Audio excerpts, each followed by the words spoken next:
Okay, I was born in 1921 and came to Bakersfield when I was 2 years old in 1923, and we lived out on the Kern Front and we grew up in that area during the Depression years.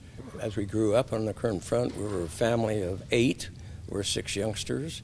It was during the Depression years, so we had a cow, always one fresh, and they let my dad keep it in the barn, which is about a third of a mile from the house.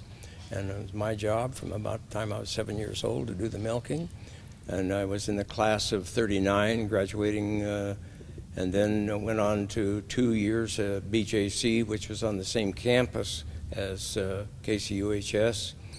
And in the last year at BJC, I took a course in CPT, which is called Civilian Pilot Training, and received my private pilot's license.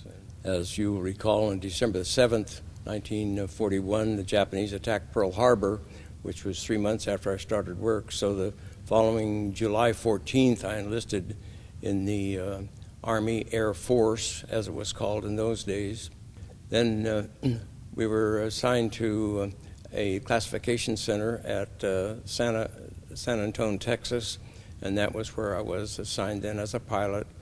And this was in August of 1945, and this is when 2 atomic bombs were dropped on Japan, and Japan then surrendered. And so technically the war was over, so I was sent back to Sherman, Texas. Then I was asked if I wanted to be released from active duty, and I said yes, that I wanted to finish college.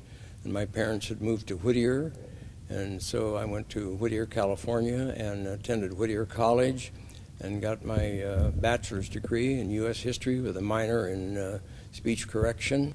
I was recalled when the war broke out in June 25th of 1950, recalled in August, and we did a fast course in night bombing, radar bombing out of Victorville, which was George Air Force Base, and I put in 56 missions.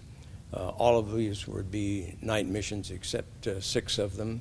May in 52, when I was released from active duty again, went back to reserves and went back and taught 3 more years at Sunset School, and then I had an opportunity to come to East High to teach. Of course, Ken Rich was the principal at the time, and he wanted someone to teach a remedial reading course, because at that time the students were getting into high school, and many of them didn't even know how to read yet.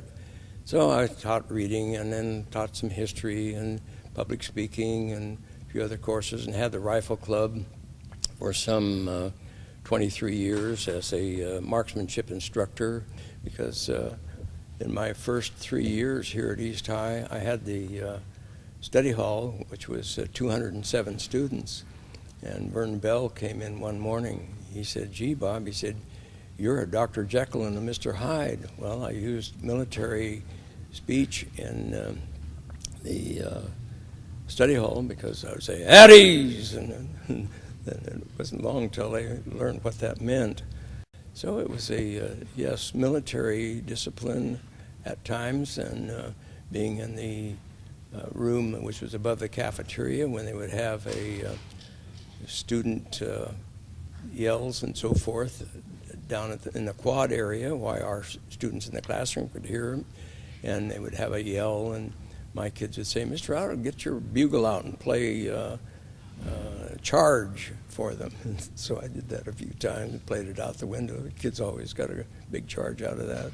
And I have a twin sister, and she and I are the only ones that are left, and we celebrated our 90th birthday last year, and my wife and I celebrated our 65th wedding anniversary last year. Oh yeah, Bob was a outstanding instructor, and his contribution to the community as a bugler for veterans is just, unbelievable. He had been to so many funerals and honored the veterans with his taps that he is well deserving of this honor.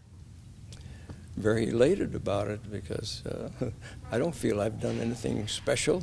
There are others here in our school that have done greater things than I.